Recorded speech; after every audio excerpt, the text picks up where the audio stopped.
साधु चले पौआ पौआ चींटी ने बचाई के। साधु चले पौआ पौआ चींटी ने बचाई के। और राजा चले हाथी घोड़ा पालकी सजाई के। राजा चले हाथी घोड़ा पालकी सजाई के। तुलसा मगन भई हरि गुण गाई के। तुलसा मगन भई हरि गुण गाई के। हरि गुण गाई के प्रभु गुण गाई के। तुलसा कब मगन होती है? तुलसा कब प्रसन्न होती है? वृक्ष कब प्रसन्न होता है? बेलपत्र का वृक्ष कब प्रसन्न होता है? शमी का वृक्ष कब प्रसन्न होता है? बेलपत्र का वृक्ष बट वृक्ष कब प्रसन्न होता है? उसकी प्रसन्नता होती है जब हम भगवान के मंत्र का उच्चारण करते हैं। हरि गुण गाई के प्रभु गुण गाई के। आप भी बोलो हरि गुण गाई के प्रभु गुण गाई के। अरे तुलसा मगन भई हरि गुण गाई के। तुलसा मगन हरि। ये स्थान भगवान जहाँ बेल, आप लोग कभी कुबरेश्वर धाम गए होगे तो बेलपत्र की वाटिका में अगर पहुंचे होगे, जहाँ खुला हुआ मैदान है, जहाँ कथा होती है उसके पीछे की साइड में खुला मैदान है, वहाँ 21 बेलपत्र के वृक्ष हैं बड़े बड़े। उसी की वाटिका के आसपास बैठकर लोग मंत्र का जाप करते। आप अगर कुबरेश्वर धाम गए होगे तो वट वृक्ष की छांव में बैठे होगे।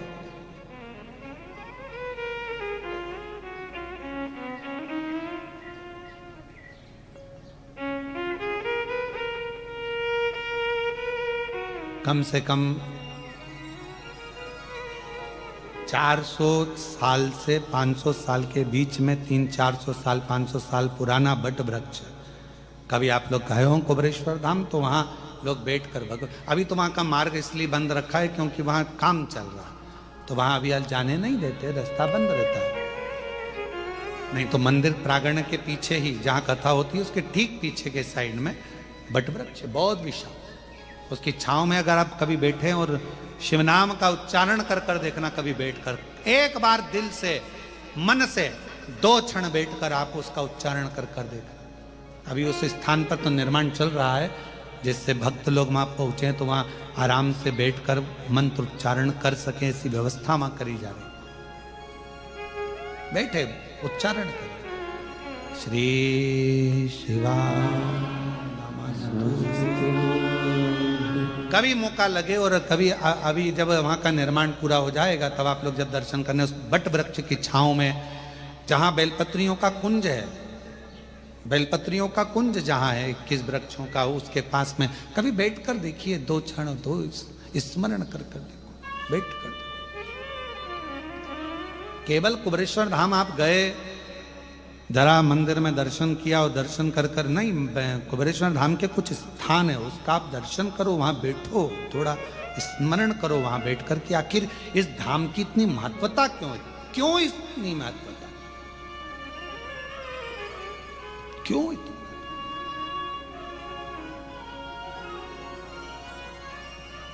गयो गाड़ी कर कर खर्चा कर कर भी गयो और आप लोग दर्शन ही ना कर पाओ तो फिर हमारा बहुत मन होता है किसी तीर्थ में जाए ना तो वहां का बहुत दर्शन करें, बहुत दिल से, पर दर्शन करते समय इतना भक्त लोग कहीं कोई इधर से पढ़ रहा कोई उधर से पढ़ रहा तो फिर दर्शन कहाँ हो पाते हैं। आप लोगों को चोट ना लगे, आप लोगों को कष्ट ना लगे तो दर्शन भी कैसे कर पाओ। मन है कि ये भी दर्शन करना है, बावड़ी का दर्शन करना है, इस चीज़ का दर्शन करना है, वो चीज़ का मन करता है। थोड़ी देर कृष्णेश्वर बाबा के आए हैं तो मंदिर में थोड़ी देर बैठकर आराम से एकांत में शिव नाम का जप हो जाए, बाबा से जरा बैठ के बात हो जाए। जैसे वो जी ने लिखा कैसे हो, तो हम भी तो हमारे कृष्णेश्वर बाबा से पूछें बापू कैसे हो, भाऊ ठीक तो है, बाबा सब बढ़िया है, आनंद है, चांगला है, तो हम भी तो पूछे, हम हमारा भी तो फर्ज बने कि पूछे कि ना पूछे। पूछा था तो थोड़ा बहुत तो। अब योग है वो तो, भगवान शिव की कृपा। और कहें ये तो कल एक माता जी ने कहा कि हम भी कथा में आना, हमने कहा जगह नहीं है। पर आज तो जीजियों ने गजब करा, दरवाजा ही रोक के खड़ी थी वहीं पर। फिर हमने ऊपर से इशारा करा हितेश को, हमने कहा हितेश आन दो इनको अंदर, आन दो, आ जाओ बैठने कथा सुना। और वहीं बैठ के भजन गा रही है वो भोला। और हाथ का इशारा किस पे कर रही थी मालूम है? जितने बाउंसर लगे थे उन पे, भोला सब दुख का। जितने काले कपड़े पे खड़े थे बाउंसर, उनकी ओर इशारा कर रहे थे, ओ भोला सब दुख।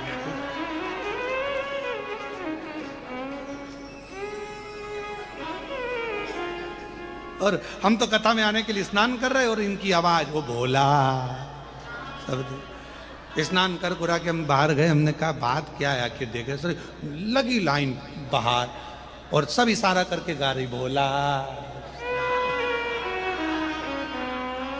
हमने हितेश को बुलाया, हमने कहा बेटा एक काम कर, इनको अंदर ले जाओ।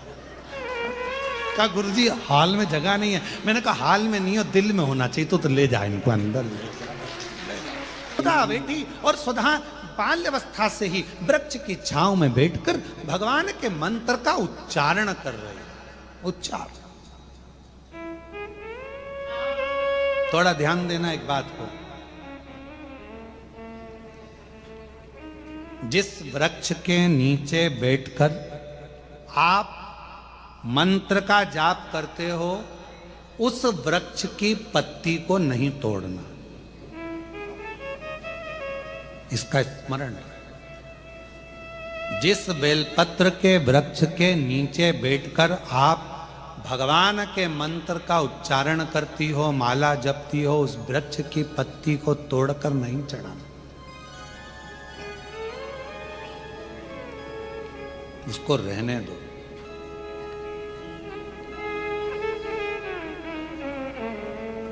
कुबेरेश्वर धाम पर जाओ, चाहे किसी तीर्थ में या तुम्हारे सोसाइटी में, तुम्हारी कॉलोनी में, तुम्हारे मोहल्ले में, कई बार ऐसा प्रश्न आ जाता है गुरुजी हमारे यहाँ नदी नहीं है, आपने कहा शिवलिंग का विसर्जन करना, थाली को नीचे लेकर जाना, पानी में जब डूब जाए तब, तो क्या हमारे यहाँ पर नदी नहीं, तालाब नहीं, कुआं नहीं, बावड़ी नहीं, हम कैसे विसर्जन करेंगे? तो उनके लिए विसर्जन का क्रम कहा। जिस थाली में भगवान विराजमान है, पूरी पूजन होने के बाद जब विसर्जित हो जाती है, थाली को आप एक साइड कर देते हैं, तब उस थाली में ही जल को चढ़ाना प्रारंभ करो।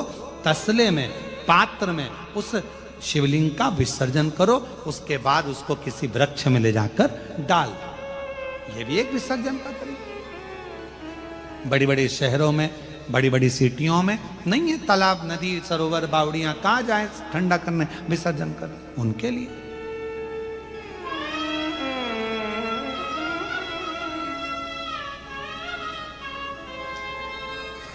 महाराज शिव तत्व कह रहा है, बाबा देवादिदेव महादेव का चरित्र कह रहा। स्वधा बेटी वृक्ष की छांव में उच्चारण कर रही है, नमः शिवाय, ओ नमः शिवाय, सब बोलिए नमः शिवाय, ओ नमः शिवाय, नमः शिवाय, ओम नमः शिवाय। सदा जिस वृक्ष की छांव में बैठकर जप करती है, माला जपती है, भजन करती है, स्मरण करती है, मंत्र जाप करती है, उसकी पत्ती को सदा नहीं तोड़ती है। क्यों? क्योंकि जितने समय तक उस वृक्ष की छांव में बैठकर आप भजन करते हो, तप करते हो, साधना करते हो, उस वृक्ष की पत्ती में वो मूल मंत्र समाहित रहता है। जब जब उस वृक्ष के नीचे से निकल कर जाते हो, उस पत्ती का तत्व हमारे, उस पत्ती का रस तत्व हमारे जीवन को कृतार्थ करते जाता है और हमारा उद्धार होते चले जाता है। रहने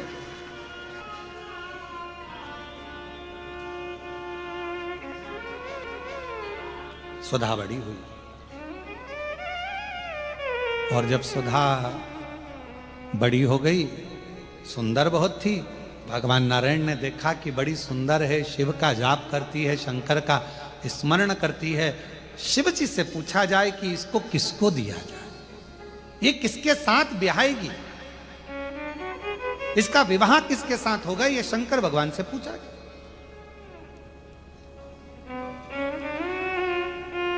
और भगवान देवादिदेव महादेव तो अपनी आनंदमय मस्ती में विराजमान थे। 33 कोटि देवता में केवल एक देवादिदेव महादेव ऐसे हैं जो बड़े आनंद के साथ, बड़ी प्रसन्नता के साथ, अपने आनंद के साथ विराजमान रहते हैं।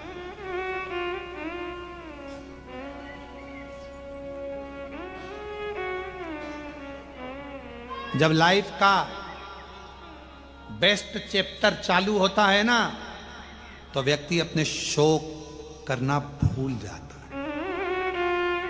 जब बेस्ट चैप्टर चालू होता है,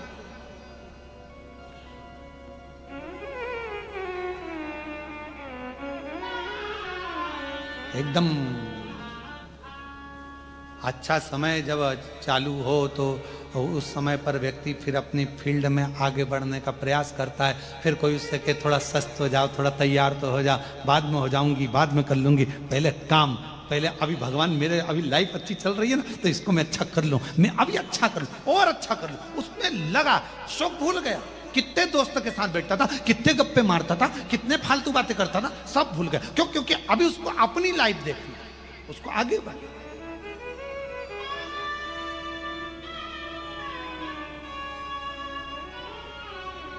किसी ने बहुत अच्छा कहा है, बुरों की संगत को अगर छोड़ना है तो अपनी क्वालिटी को अच्छा करना प्रारंभ करिए, अपने आप संगत छूट जाएगी। जैसे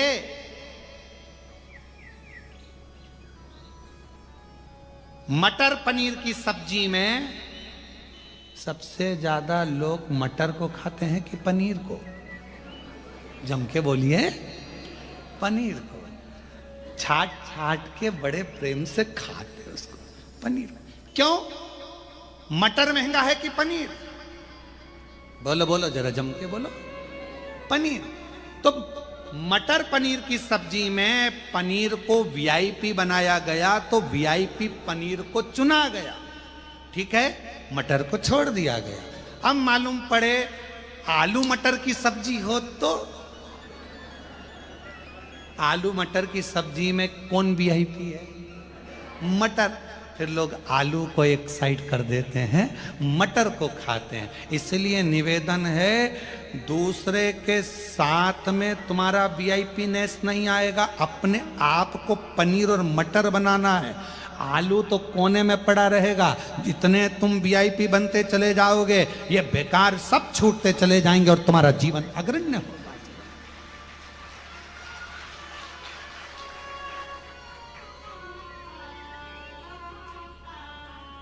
बेकार की बातों में अगर तुम्हारा ध्यान जा रहा है, समझ लेना, समझ जा, पनीर हो ही नहीं, तुम्हारा ध्यान बेकार जगह जा रहा है। तुम्हारा ध्यान अच्छी जगह जाना चाहिए, तुम्हारा ध्यान अच्छी जगह केंद्रित होना चाहिए, तुम्हारा ध्यान अच्छी जगह पहुंचे तो आनंद आता है। 2 कुत्ते होते हैं, कितने? 2, एक पालतू एक फालतू। बोलो सही है कि गलत है? 2 कुत्ते हैं, एक पालतू एक फालतू है। पालतू कुत्ते को तुमने कहा इधर आओ, कम कम, फिर गो गो, फिर छू, लग जा, पालतू है, लग गया। और फालतू कुत्ता तुम्हारे कहने पे चलेगा? है? चलेगा नहीं। कहोगे चल इधर आ, नहीं आएगा। 2 रोटी दी तुमने, जो रोटी दी जब तक तो रहा फालतू कुत्ता, और जैसे ही उसको पड़ोसी की यहाँ से अच्छा माल गया तो फालतू में चलेगा। और फालतू कुत्ते की एक आदत हमेशा रहती, कोई साइकिल से निकला नहीं तो इसने भौंका नहीं, गाड़ी से कोई निकला, फालतू कुत्ता भौंका। पालतू कुत्ता भौंकेगा क्या? हर एक व्यक्ति पे, साइकिल वाले पर, मोटरसाइकिल वाले पर, गाड़ी वाले पर। पालतू कुत्ता नहीं भौंकता, फालतू कुत्ता भोंकता है। ऐसे फालतू कुत्ते बहुत सारे हैं। ये मन दो तरह का कुत्ते की तरह होता है। एक होता है पालतू, जो कि सुनकर चलता है, समझ कर चलता है, और एक मन ऐसा हो जाता है कि सब में बुराइयां देखता है, दिन भर भौंकता है, दिन भर अपशब्द कहता है, दिन भर ताने देता है, दिन भर गालियां देता है, दिन भर अपशब्द कहता है। आप पर निर्भर करता है, आप अपने मन को कैसे केंद्रित कर रहे हैं। अच्छाई देख रहे हैं कि बुराई देख रहे हैं? आप मटर पनीर में पनीर को ढूंढ रहे हैं कि नहीं ढूंढ रहे, ये देखा जाएगा। श्रेष्ठता देखिए, कितने चतुरों आज के जमाने के लोग मटर पनीर में पनीर को अच्छा मान लेते हैं, ढूंढ लेते हैं, और आलू मटर में से मटर को अच्छा मान लेते हैं। तो फिर संसार सागर में जब तुम इतने क्वालिटीवान हो कि पनीर को अच्छा ढूंढ रहे हो, मटर को अच्छा ढूंढ रहे हो, तो संसार में अच्छाई ढूंढने का प्रयास करो। गलत क्यों ढूंढ रहे हो? गलत क्यों विचार? अच्छा ढूंढिए। मन केंद्रित, ये बुद्धि, ये चित्त, ये वृत्ति भटक रहे, भटक रहे। और रे मन मुसाफिर निकलना पड़ेगा, काया कुटिर खाली करना पड़ेगा। भाड़े के क्वार्टर को क्या तू संभाले? ये किराए की खोली है। भाड़े के क्वार्टर को क्या संभाले? जिस दिन तुझे घर का मालिक निकाले, सांसों का किराया भी भरना पड़ेगा, काया कुटिर खाली करना पड़ेगा। कितना इस किराए के मकान को संभालने में लगे हो। खूब सुंदर सजाया धजाया किराए के मकान को, कितना बढ़िया। अभी हम जिस होटल में रुके हैं उसका कमरा इतना अच्छा सजाया, दरवाजा सजाया, और इतना बढ़िया दीवार मिवाल पे फूल पत्ती सब टांगा। किराए का मकान सजा सजा कर रखा, पर एक ना एक दिन तो खाली करना पड़ेगा ना। बोलो तो सही, खाली तो कर कर जाना पड़ेगा। कोई जगत में कोई न परमाने, जगत में कोई न परमाने। कौन जगत में परमानेंट है? अच्छे अच्छे सूरमा के भी उखड़ गए टेंट। जगत में कोई न परमानेंट। अच्छे अच्छे सूरमा के भी टेंट उखड़ गए। जगत में कोई न परमानेंट। और सब तो स्वधा अपने मंत्र का उच्चारण कर रही है। स्वधा लगी शिव जी से पूछा जाए ये किसको दी जाए। स्वधा ने मंत्र का उच्चारण करा, स्मरण कराए, मंत्र जाप कराए। शंकर भगवान ने कहा नारायण भगवान से, ब्रह्मा जी से, इस स्वधा को पितरों को बिहा दो। पितरों, इसको पितरों के साथ विवाहित कर देना चाहिए। पितरों की पत्नी हो जाए सदा। क्यों? इसका पुण्य बड़ा प्रबल। जप के माध्यम से ये जीवों का कल्याण करती है। तो जब पितरों का स्मरण होगा, कोई ब्राह्मण भोज कराए, पितरों के लिए तर्पण करे, तिलांजलि दे, पिंड दे, भोजन दे, यज्ञ करे, अनुष्ठान करे, यदि स्वधा स्वधा स्वधा 3 बार, स्वधा 4 बार, स्वधा 5 बार, ऐसे स्वधा का यदि 5 बार भी कोई नाम ले लेगा तो उसको पिंड और तर्पण का पुण्य फल पितरों तक पहुंच जाएगा। स्वधा। इसलिए मां जगतजननी की स्तुति में स्वधा का स्मरण आया। ओम जयंती मंगलाकाली भद्रकाली कपालिनी दुर्गा क्षमा शिवा दानी स्वाहा स्वधा नमस्तुते। ओम जयंती मंगलाकाली भद्रकाली कपालिनी दुर्गा क्षमा शिवा स्वाहा स्वधा नमस्तुते। जब हम सुधा सुधा सुधा कहते हैं, अगर आप पितृपक्ष में श्राद्ध पक्ष में कोई तुमसे कह दे कि तेरे शरीर में ये रोग हो गया, कोई ने कहा बड़ा रोग हो गया, कोई ने कहा कैंसर जैसा रोग हो गया, कोई ने कहा किडनी बेकार हो गई, कोई ने कहा थायराइड हो गया, कोई ने कहा चर्म रोग हो गया, कोई ने कहा ये हो गया, कोई ने कहा शरीर में, कोई ने कहा पत्रिका देखकर ज्योतिषी ने कहा तुम्हारा ग्रह बेकार चल रहा है, तुम्हारे ग्रह पूरे तरह से बेकार हो गए। कोई कहे कुंभ राशि बेकार हो गई, कोई ने कहा ये राशि बेकार हो गई, कोई ने कहा वो राशि बेकार हो गई, कोई ने हाथ देखकर कह दिया कि तेरी किस्मत में ये सुख नहीं है। अगर पितृपक्ष में, पितृपक्ष के अंतर्गत यदि शिवजी के मंदिर में जाकर 1 लोटा जल, 3 चावल के दाने, 3 बेलपत्र पितरों का स्मरण कर कर सुधा सुधा सुधा सुधा कहकर पितरों के हेतु भी अगर समर्पित कर दो तो शिव उसको स्वीकार कर कर सुधा पितरों से कहकर कल्याण कर देती, दुख समाप्त हो गया, कष्ट मिट जाता। सुधा ब्राह्मण भोजन करा रहे हो, गौ माता को श्राद्ध पक्ष में रोटी दे रहे हो, स्वान को रोटी दे रहे हो, कागल को निकाल रहे हो, कौवे को रोटी दे रहे हो, सुधा का स्मरण सुख देता है, सुख देता।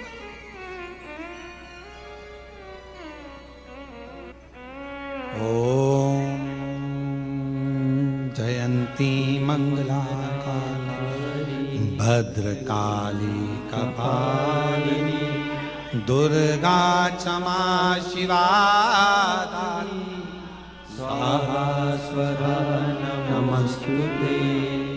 स्वाहा स्वधा नमस्तुते। स्वाहा स्वधा नमस्तुते। स्वाहा स्वधा नमस्तुते। सुधा सुधा सुधा बोल लेने से भी पितृ तृप्त हो जाता। इसका स्वरूप का दर्शन करूं जिससे संचित पाप नष्ट हो जाए मनुष्य के, तब ब्रह्म ऋषि वशिष्ठ जी ने ध्यान लगाकर देखा तो भगवान नारायण की मानस पुत्री सरयू बड़ी अच्छी है, सुंदर है, पवित्र है। अगर ये भूमंडल पर आ जाए, पृथ्वी पर आ जाए तो इसके केवल दर्शन मात्र से जीव के पाप नष्ट हो जाएंगे। इसको लेने के लिए जाना पड़ेगा, मां सरयू को लेने के लिए जाना पड़ेगा। वशिष्ठ जी ने अपने मन में विचार कर लिया और वशिष्ठ बाबा चल दिए मां सरयू जी को लेने के लिए। सबसे पहले पहुंचे ब्रह्मलोक, ब्रह्मलोक में मां सरयू जी नहीं थी। फिर पहुंच गए इंद्रलोक, इंद्रलोक में मां सरयू जी नहीं थी। गरुण वरुण पितृ सारे लोकों में भ्रमण करते करते वशिष्ठ बाबा आखिरी में बैकुंठ लोक पहुंच गए, जहां पर मां सरयू विराजमान थी। और भगवान नारायण से स्वयं वशिष्ठ बाबा ने कहा, प्रभु ये सरयू को संसार की मुक्ति के लिए, संसार के उद्धार के लिए और मात्र स्वरूप के दर्शन के लिए इस मां सरयू जी को पृथ्वी पर भेज दो, जो आपकी मानस पुत्री है। भगवान नारायण ने जगत कल्याण के लिए, जगत उद्धार के लिए सरयू जी को पृथ्वी पर भेजने को तैयार।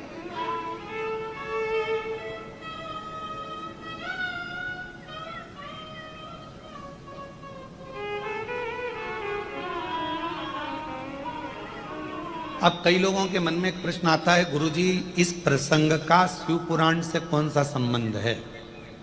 तो हमारा निवेदन है, शंकर भगवान का एक स्वरूप का दर्शन इस चरित्र के अंतर्गत आएगा। आप थोड़ा ध्यान से श्रवण करिएगा।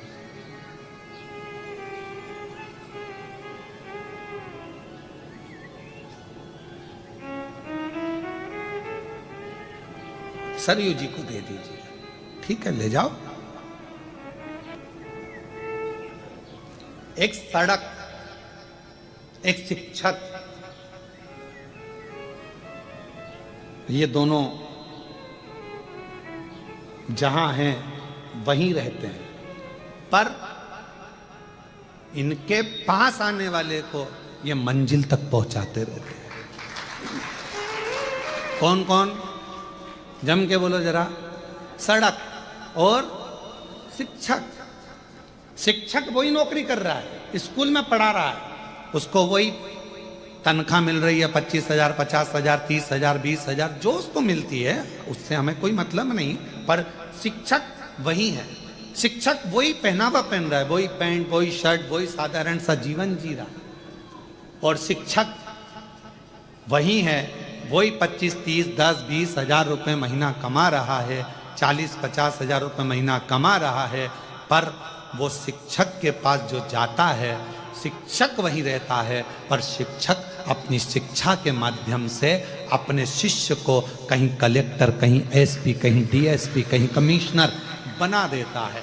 वो वही है, पर उसके जो शिष्य हैं वो उच्च पद पर पहुंच जाते हैं, उनको उनकी मंजिल मिल जाती है। सड़क का काम भी यही है, रोड का काम भी यही है। सड़क क्या करती है? सड़क वहीं पर है। सड़क कहीं कहीं क्या है? बैरुल की सड़क बैरुल में है, अमरावती की अमरावती में है, सड़क कहीं कहीं क्या, पर उस सड़क पर अभी वो हमारा वो हितेश कह रहा था कौन सा एक्सप्रेस बना है नारखेड़े जी? हाँ, समृद्धि एक्सप्रेस बना। तो वो बोल रहे थे हितेश, कहने लगे गुरुजी एक समृद्धि एक्सप्रेस बना है। तो मैंने कहा कहाँ है? तो कहा वो नागपुर से ऐसा गया मुंबई के लिए और बहुत अच्छा बना। हमने कहा रोड गई क्या? तो कहा नहीं गुरुजी, रोड तो वही है, बस मंजिल गई है, केवल मंजिल गई, रोड वही है। रोड और शिक्षक वहीं रहते हैं, कहीं नहीं जाते। उसी स्कूल में नौकरी करना है उसको, सड़क को वहीं रहना है बैरुल में, सड़क को वहीं रहना है जलगांव में, सड़क को वहीं रहना है अमरावती में, पर उस पर जो चलता है वो अपनी मंजिल तक पहुंच जाता है। शिक्षक के पास जो आता है वो अपनी मंजिल तक पहुंच जाता है। कोई एसपी, कोई कमिश्नर, कोई कुछ बन जाता है उच्च पद पर। आप और हमको पढ़ाने वाला कोई शिक्षक ही तो है ना, जो आज आप और हम इस जगह पर बैठे हुए हैं। और कभी कभी वो शिक्षक मिलता है जिसने पढ़ाया, तो आप क्या देखते हो? वो वही है, वो वही है, वो वही साधारण जीवन जी रहा है, ट्यूशन पढ़ा रहा है, रिटायर हो गया पर पढ़ा रहा है, वो वही है। और आप और हम कहाँ पहुंचे? तो कहा कोई कलेक्टर बना, कोई आईजी बना, कोई कमिश्नर बना, कोई तहसीलदार बना, कोई इंस्पेक्टर बना, कोई पटवारी बना, कोई ये बना, कोई वो बना, सब उच्च उच्च पद पर पहुंच गए, और वो शिक्षक वहीं की वहीं रहा, रोड वहीं की वहीं रही। उसी रोड पर चलकर लोग कृष्णेश्वर पहुंच जाते हैं, और उसी रोड पर चलकर लोग रामेश्वर पहुंच जाते हैं, और उसी रोड पर चलकर लोग सोमनाथ पहुंच जाते हैं। रोड नहीं बदली, ना शिक्षक बदली, पर मंजिल शिक्षक ने भी दी है और रोड ने भी दी है। आज वशिष्ठ बाबा क्या कर रहे हैं? ब्रह्मर्षि वशिष्ठ जी क्या कर रहे हैं? एक उच्च शिक्षक का पद अदा कर रहे हैं। एक वशिष्ठ बाबा अच्छी रोड का पद अदा कर रहे हैं कि मैं भले संसार सागर में रहूं ना रहूं, पर अगर सरयू पृथ्वी पर आ गई, और मां सरयू अगर पृथ्वी पर आ गई, तो जो इसका दर्शन करेगा वो कृतार्थ होता चले जाएगा, उसका पाप नष्ट होता चले जाएगा, वो पापों से मुक्त होता है। तो कर क्या रहे हैं? ये भी तो शिक्षक का काम कर रहे हैं, ये भी तो रोड का काम कर रहे हैं। तो एक रोड और एक शिक्षक कहीं नहीं जाते, वहीं रहते हैं, पर अपने आने वाले जीवों को वो कल्याण कर देते हैं।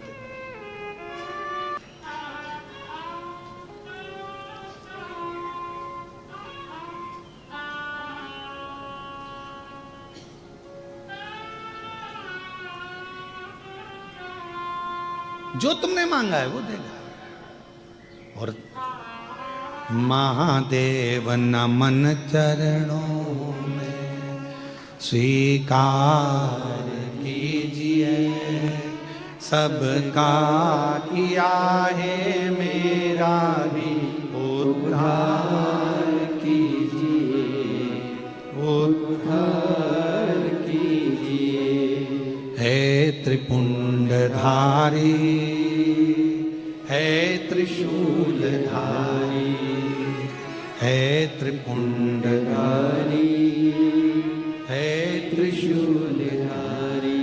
चरणों में तेरे बाबा जी पावन है चारों धाम, चरणों में तेरे बाबा जी पावन है चारों धाम।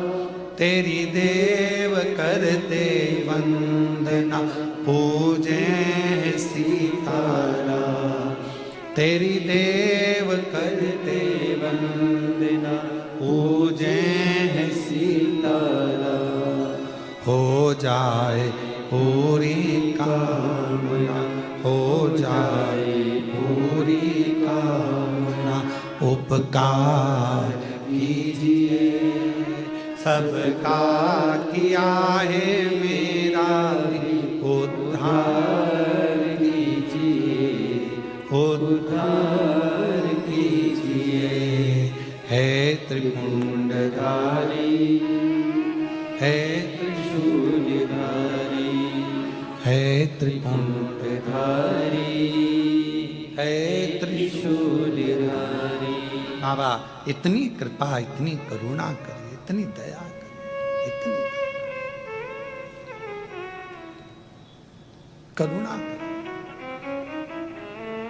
रोड अपना काम कर रही है, शिक्षक अपना काम कर रहा है, एक माता पिता अपना काम करते हैं, उपदेश देना, समझाना, बच्चों को ज्ञान देना।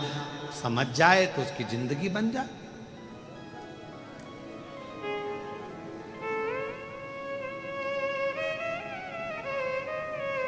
पर एक होता है माली और एक होता है पुजारी। कौन कौन? एक माली और एक पुजारी। सही निर्णय देना रहे हो बेलूर वालों, उत्तर बिल्कुल सही देना हो, सोच समझ के देना, अच्छे से देना। बाहर वाले भी जरा ध्यान लगाना है। तुम ये मत सोचना कि मैं तुमको देख नहीं रहा हूं, ध्यान में उत्तर सही देना। एक माली है और एक पुजारी है। माली का काम क्या है? पौधा लगाना, जल डालना, खाद डालना और उसमें अच्छे अच्छे फूल उत्पन्न करना, ठीक है। पुजारी का काम क्या है? फूल लाना, तोड़कर भगवान की माला बनाना, श्रृंगार बनाना, भगवान को पूजन करना, श्रृंगारित करना, ठीक है। अब उस फूल का सबसे ज्यादा पुण्य माली को मिलेगा कि पुजारी को मिलेगा? है माली को। बहुत बढ़िया, नजर उतर वाले ना बिल्कुल सही बोल, बिल्कुल सही बोले। किसको मिलेगा? माली। क्यों?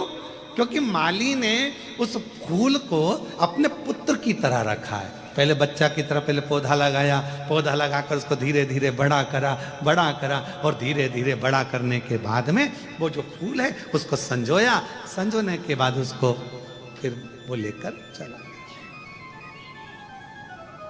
वो एक गाने की लाइन याद आ गई। भौरे ने खिलाया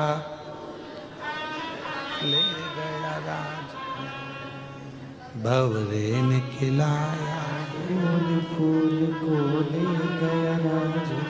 और कभी कभी एक प्रसंग इसके साथ में जुड़ा हुआ भी याद आता है। एक प्रसंग बड़ा सुंदर याद आता है कि एक भौरे ने एक गोबर के कीड़े से कहा, क्या दिन भर गोबर में पड़ा रहता है, चल मेरे साथ में तुझे लेकर चलता हूँ, अच्छे अच्छे फूलों में तुझे ले जाऊंगा। गोबर का कीड़ा बोला, यार कहाँ मैं जाऊंगा, तू मुझे कहाँ लेकर जा? नहीं नहीं चल मैं तुझे घुमा के लेकर। और भौरे ने गोबर के कीड़े को उठाया और उठाकर एक फूल में ले जाके रख दिया। अब कैसी लगी सुगंध? अरे बहुत जोरदार, आनंद आ गया, बड़ी प्रसन्नता हो गई, खुश हो गया। अब तू फुल एंजॉय कर यहाँ पे। हो भौरा तोड़ के चले गया, रात को फूल बंद हो गया। अब गोबर का कीड़ा उसमें फंस गया उसी के अंदर। अब इतने में किसी ने उस फूल को तोड़ लिया, तोड़कर मंदिर में ले गया, भगवान के चरणों में उसको चढ़ा दिया। सवेरे वो फूल खिल गया, चढ़ा हुआ, उसमें से गोबर का कीड़ा निकला, वापिस उस फूल में चला गया। मंदिर में चढ़ा हुआ फूल दूसरे दिन निर्माल्य बन गया, उसको किसी ने उठाया, गंगा जल में ले जाकर विसर्जन कर दिया। भौरा उड़ते उड़ते नाली उस गोबर के कीड़े के पास आया। कहाँ है मेरा दोस्त, कहाँ है माय बेस्ट फ्रेंड, कहाँ है? ढूंढता ढूंढता ढूंढता ढूंढता और उस गोबर के कीड़े के पास पहुंच गया। गंगा के जल में वो फूल पर था। उस कीड़े से पूछा, भाई तू कैसा महसूस कर रहा है? गोबर के कीड़े ने कहा, तेरा जैसा दोस्त अगर किसी को मिल जाए तो गोबर में से निकालकर गंगा तक पहुंचा देता है। गोबर में से निकाल कर गंगा तक पहुंचा देता है। कोई ऐसा सदगुरु हमारी जिंदगी में भंवरे की तरह आता है, भ्रमर करता करता करता करता हम संसार के उसी गोबर में पड़े हुए हैं। काम, आसक्ति, वासना, लोभ, तृष्णा, झूठ, प्रपंच सब में फंसे हुए हैं। उसमें से एक कोई सदगुरु भंवरे के रूप में आएगा, तुम्हें निकालेगा, कहीं कथा में ले जाकर बिठा देगा, मन लगेगा, फिर धीरे से तुम्हें शिव जी के मंदिर तक पहुंचा देगा, एक लोटा जल चढ़ाने में लगा देगा। एक लोटे जल चढ़ाते चढ़ाते एक दिन तुम्हें परमात्मा की शरणागति का सुख दिला देगा। वो समझ लेना कि कोई मिला जिसने हमें परमात्मा तक भेज दिया। और भंवरे ने खिलाया, ले गया राज। भंवरे तू कहना ना भूल, भूल मेरा हो गया इधर। भंवरे ने खिलाया, फूल फूल को ले गया राज कुंवर। अब ये भंवरे के भीतर वो गोबर का कीड़ा जो लगा, गोबर का कीड़ा जो गया, गोबर के कीड़े के कितने प्रसन्नता होगी कि मैं कभी जिंदगी में गंगा के जल में जाता क्या, कभी मैं गंगा जल तक पहुंचता क्या। पर अच्छी मित्रता, अच्छा दोस्त, अच्छी संगत, अच्छा व्यक्ति तुम्हें अच्छाई की ओर ले जाकर छोड़ देता। पर गोबर के कीड़े में कम से कम एक अकल तो थी कि वो वापस गोबर में नहीं आया। नहीं तो आज के व्यक्ति को कितना, अभी एक जगह पर हम गए थे, वहां पर वो नशा मुक्ति केंद्र, हम अभी कथा करने हैदराबाद गए तो कहा गुरुजी ये 5 मिनट के लिए आना है। तो हम गए वहाँ नशा मुक्ति केंद्र में। तो हमने उनसे पूछा क्यों ये सबकी छूट गई? कि हाँ गुरुजी आधों की छूट गई, आधों की छूटने वाली। अच्छा, हमने कहा ठीक है, जिनकी छूट गई उनको मिला दो हमसे।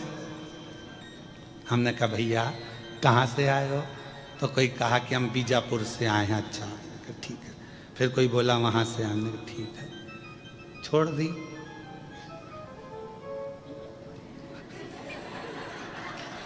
छोड़ दी तो कहते अभी छोड़ दिए। हमने कहा फिर बाद में? तो के मौसम के अनुसार देखा। क्या सोच, क्या विचार? कोई कोई गोबर का कि उसमें समझदारी तो थी। अरे बोलो सही है कि गलत है?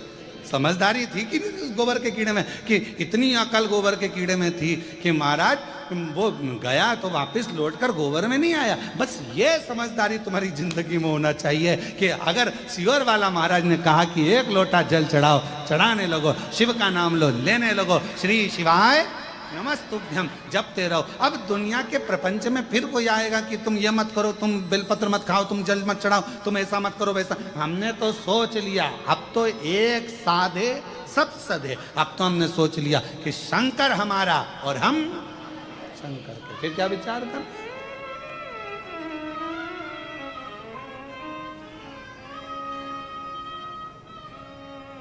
एक भजन का पर्चा यशराज पंडित जी के पास होगा, तो वो एक जो हम सोच लिए, जो हम विचार कर लिए, जो हम मन में सोचे विचार कर,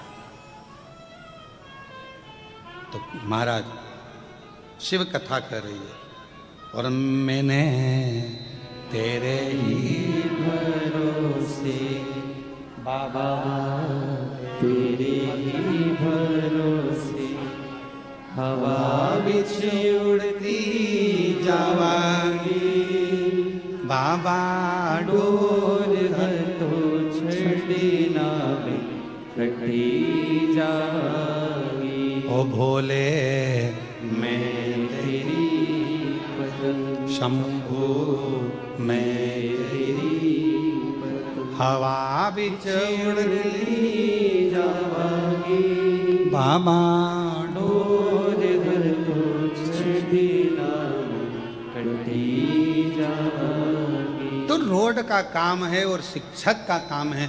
उन्होंने आपको मार्ग दिखाया, सतमार्ग दिखाया। अब आपके ऊपर निर्भर करता है कि आप क्या ग्रहण करो, ये आपके ऊपर निर्भर करता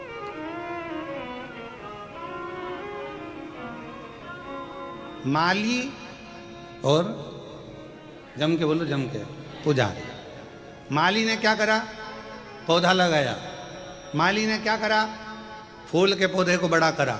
माली ने क्या करा कि फूल को पाला अपने पुत्र की तरह, और एक बेटे की तरह जब पालन पोषण कर लिया। तुम देखना, जो माली दिल से पौधे लगाता है ना, उसका फूल तोड़ के बता दो, वो तुम्हें नी गोभी का फूल बना दे। तुम तोड़ के बता दो।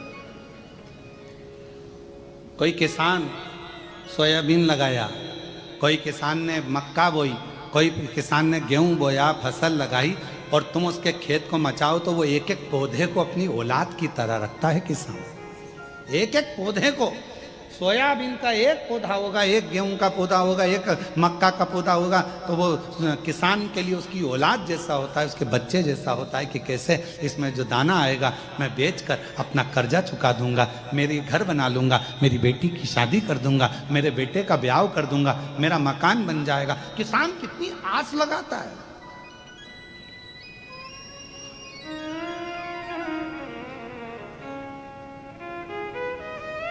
एक किसान कितना सोचता है कि वो जरा सा सोयाबीन आएगा ना, मैं इतना इतना कम, तो उसने आस जोड़ कर रखी, उसने विश्वास जोड़ कर रखा, विश्वास रखा।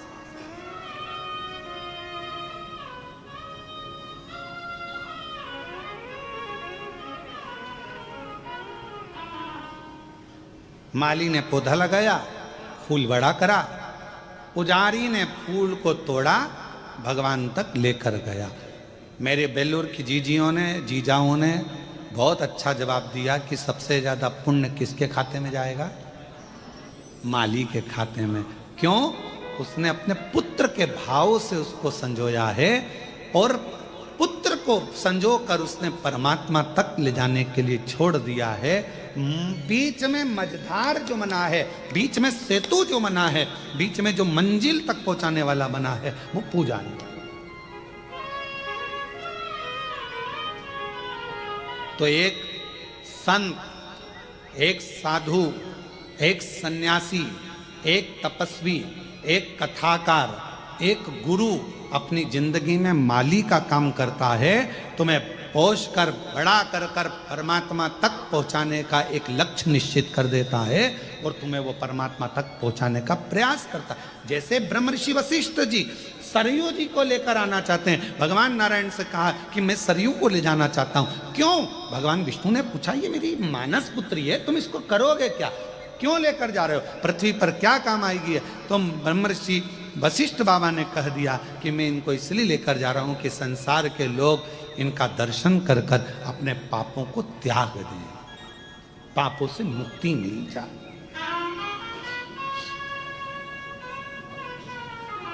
और कोई जाए जो काशी में मेरा पेगा ले जाना, कोई जाए जो काशी में मेरा पेगा ले जाना।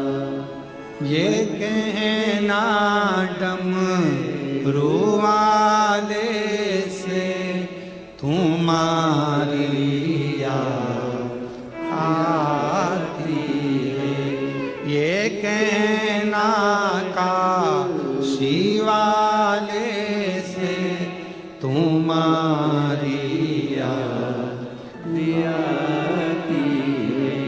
मैं खुद तो आ नहीं सकता मेरा पैगाम ले जा। कोई जाए जो काशी में मेरा पैगाम ले जा। अगर दिल से आप भगवान को भज रहे हो, दिल से स्मरण कर रहे हो, मन से पुकार रहे हो, तो परमात्मा आपको खींच कर रखता अपने पास है। ये मृत्यु लोक में जाकर करेंगे क्या? कहा जितने भी जीव हैं, 4 स्थान पर हर व्यक्ति से पाप होता है। ऐसा कोई मनुष्य नहीं है जिससे 4 स्थान पर पाप ना हो। दुनिया का कोई व्यक्ति कह दे कि हम सबसे ज्यादा पवित्र हैं, हमने जिंदगी में कोई पाप नहीं किया, समझ लेना पक्का झूठेला है।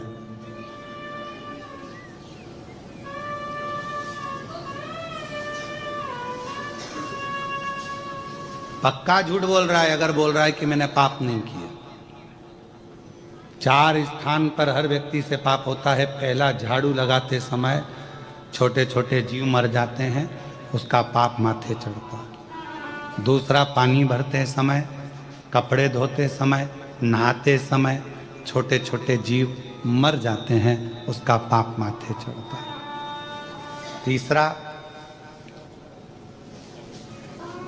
भोजन बनाते समय, अग्नि प्रकट करते समय, लाइट जलाते समय, हेलोजन जलाया, लाइट जलाया, कुछ भी जलाया, छोटे छोटे जीव आते हैं उसमें जल कर मर जाते हैं, उसका पाप माथे चढ़ता। चौथा, पैदल चलकर कहीं गए, अपने पांव के नीचे ना जाने कौन कौन से छोटे छोटे जीव मर जाते हैं, उसका पाप माथे चढ़ता।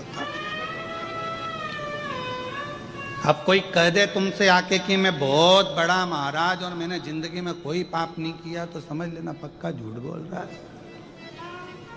शिव महापुराण में 4 स्थान ऐसे बताए हैं। श्रीमद् भागवत में भी राजा भगवान श्री ऋषभ देव जी महाराज के चरित्र में भी ये 4 स्थान ऐसे बताए हैं जहां पर व्यक्ति से पाप होता ही है।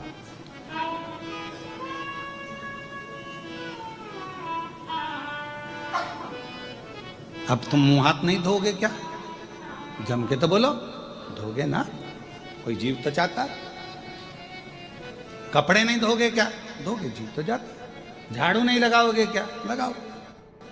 तो यही तो ब्रह्मर्षि वशिष्ठ जी के मन में यही तो प्रश्न अड़ा कि हर व्यक्ति के सिर पर पाप की गठरिया बंधी है, प्रत्येक व्यक्ति पाप की गठरिया को ढो रहा है। और यदि वो भूलवश भी जिन मां सरयू जी को मैं पृथ्वी पर लेकर जा रहा हूं, अगर वो सरयू जी का दर्शन कर लेंगे, ये सरयू माता नदी के रूप में नहीं थी, ये तो स्त्री के रूप में थी। नदी तो बाद में बनी, अभी आप चरित्र श्रवण करेंगे। नदी जब बनी वो पहले तो स्त्री का स्वरूप। मैं इनको लेकर जा रहा हूं, ये कई पापियों के पाप को काट दे। कई भगवान नारायण बड़े प्रसन्न हो गए कि अगर आप जन कल्याण के लिए लेकर जा रहे हो, जनमानस के उद्धार के लिए लेकर जा रहे हो, पूरे जगत के कल्याण के लिए लेकर जा रहे हो, तो ले जाओ इसको, उसमें क्या दिक्कत है? जीव का कल्याण हो, इससे बढ़कर सुख और क्या है? कभी आप लोग कुबेरेश्वर धाम आए तो बाबा कुबेरेश्वर धाम पर यदि आप आए तो आप दर्शन करें। वहां कुबेरेश्वर बाबा के धाम पर नित्य प्रति रोज प्रतिदिन भोजन भंडारा चलता है। 50,000 60,000 भक्त रोज का प्रसाद पाता, रोज का। कभी आप कुबेरेश्वर धाम जाएं तो वहां पर कई ऐसे बच्चे हैं जो अपनी विद्या का खर्चा उनके माँ बाप नहीं उठा सकते, तो कुबेरेश्वर धाम का एक रजिस्टर ऑफिस में आप दर्शन करके आओ कि उसमें कितने बच्चे कुबेरेश्वर धाम की ओर से विद्या अध्ययन कर रहे हैं, कितनी बेटियां पढ़ रही, कितने बेटे पढ़ रहे हैं। अध्ययन करो। कभी मौका मिल जाए तो कुबेरेश्वर धाम अभी एक नया क्रम प्रारंभ करने वाला है थोड़े दिन में कि प्रतिदिन एक बेटी का विवाह, लड़की वाले लड़के वाले 25-25 दोनों आ जाएं, 50 लोग एकत्रित हो जाएं, उनके भोजन की व्यवस्था, उनके दहेज की व्यवस्था सारी कुबेरेश्वर धाम से हो और उनका मंगल विवाह कर कर कुबेरेश्वर धाम से विदा कर दिया। क्योंकि वो उनके पिता का घर है। फिर हम क्यों कहें कि ये आपका मायका? मायका है तो वहां फर्ज भी तो अदा हो कि वहां पर तुम्हारे लिए कुछ करा जाए।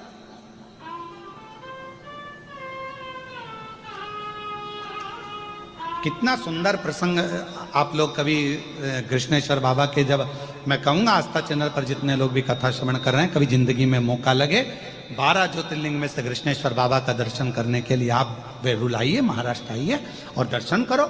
किसी भी ज्योतिर्लिंग के शिखर पर आप कभी भी शंकर भगवान को नंदी पर बैठा हुआ नहीं देखोगे। केवल कृष्णेश्वर महादेव 12 ज्योतिर्लिंग में से एक हैं जिनके शिखर पर स्वयं भगवान शंकर मां पार्वती जी के साथ नंदी पर बैठकर जा रहे हैं। एक लाइन याद रखो, मैं चाहे ये करूं, मैं चाहे वो करूं, मेरी। कोई तुमसे कहे कि मंदिर मत जाओ, मुझे पैदा करने वाले मेरे माँ बाप हैं, मुझे पढ़ाने वाले मेरे माँ बाप हैं। कोई तुमसे कहे कि तुम मंदिर मत जाओ, कोई तुमसे कहे शिव पुराण में मत जाओ, कोई तुमसे कहे शंकर का भजन मत करो, कोई तुमसे कहे बाबा वैद्यनाथ का दर्शन करने मत जाओ, कोई तुमसे कहे कहाँ इनके चक्कर में पड़ी हो, क्यों बाबा उनके चक्कर में पड़ी हो, क्यों कथावाचकों के चक्कर में पड़ी हो, क्यों सीवर वाले महाराज के चक्कर में पड़ी हो, क्यों शंकर के मंदिर में जा रही हो, क्यों पशुपति व्रत कर रही हो, क्यों दरवाजे पर श्री शिवाय नमस्तुभ्यम लगा रही हो। मोहल्ले के लोग, दुनिया के लोग, रिश्तेदार लोग यदि तुम्हारे पास आकर तुम्हें इस तरह का ज्ञान दे तो उनके हाथ जोड़कर कहना, मुझे जन्म देने वाले तुम नहीं हो, मुझे पढ़ाने वाले तुम नहीं हो, मेरी परवरिश करने वाले तुम नहीं हो, मैं मेरे माँ बाप का खाती हूं, अपने विचार से जीती हूं, मैं किसी की सुनती नहीं। क्यों सुने हम, क्यों विचार करें?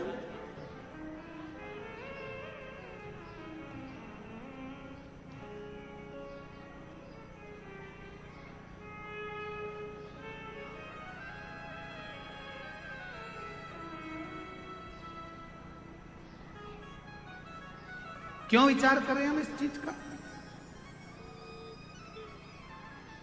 ये सब विचार नहीं, हम किसी के कहने पर नहीं चलते।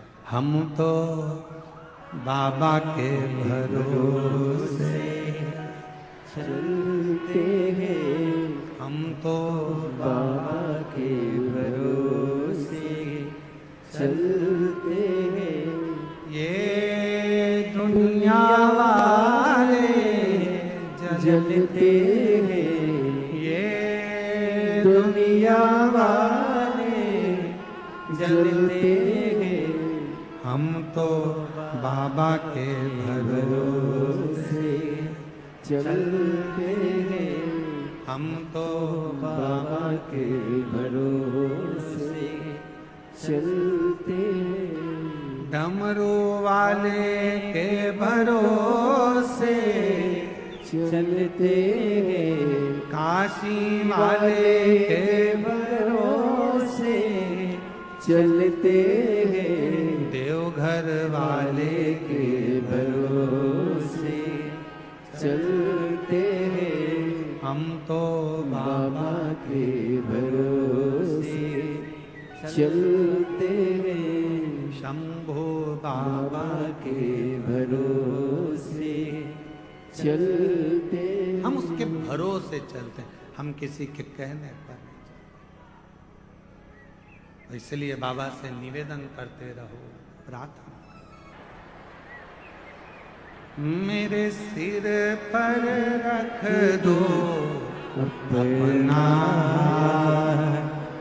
मस्त रहो तेरी मस्ती में। मेरे सिर पर रख दो अपना मस्त रहो तेरी मस्ती में। अब दया करोगे भोलेनाथ, मस्त रहो तेरी मस्ती में। आज और बाबा की बड़ी कृपा, जो देवघर की ये पवित्र भूमि, माँ 51 शक्तिपीठ में से एक शक्तिपीठ बाबा वैद्यनाथ की धरा, साथ में सब प्रार्थना करिए, विनय करिए।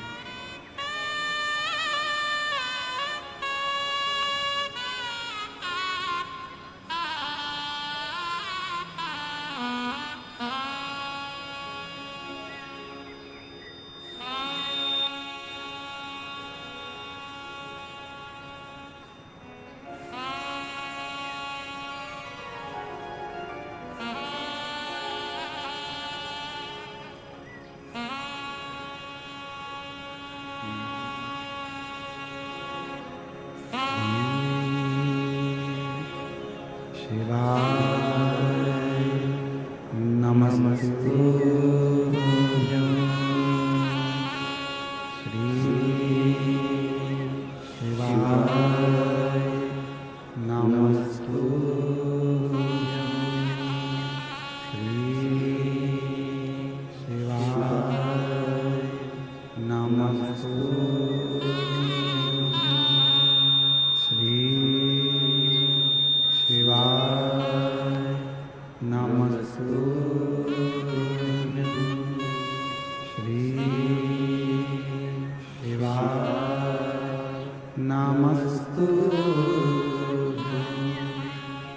भोला सब दुख काटो मारा, ओ भोला सब दुख काटो मारा। शिव शंकर जपू तेरी माला, भोले बाबा जपू तेरी माला, भोला सब दुख काटो मारा, ओ भोला सब दुख काटो मारा। देश है मंगल मंगलकारी, देश है मंगल मंगलकारी, शमशान वासी हमारा, शमशान वासी हमारा, ओ भोला सब दुख काटो हमारा, ओ भोला सब दुख काटो हमारा।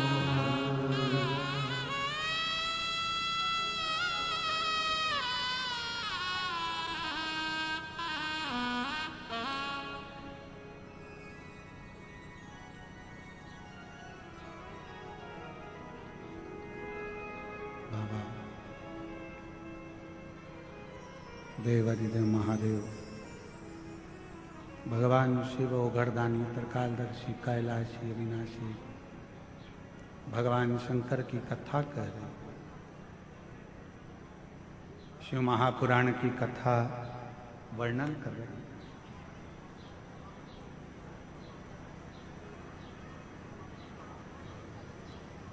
धीरे धीरे चढ़कर सीढ़ियों पे से आगे बढ़े, बाबा के मंदिर जाकर एक बड़ा सुंदर शिव परीक्षा हो गई। अभी आपको कथा में कहा जैसे 3 महीने की परीक्षा होती है, 6 महीने की परीक्षा होती है, फिर वार्षिक परीक्षा होती है, उसी तरह बाबा परीक्षा जरूर लेते।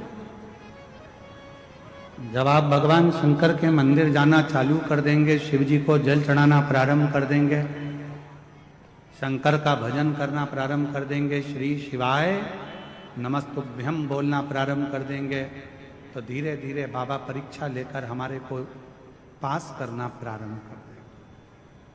पास एक कथा शिव महापुराण में राजा भद्रायु,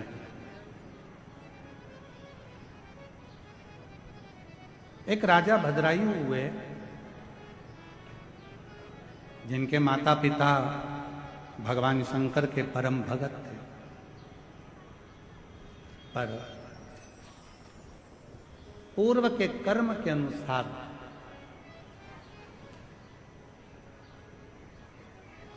माता के भी प्राण चले गए,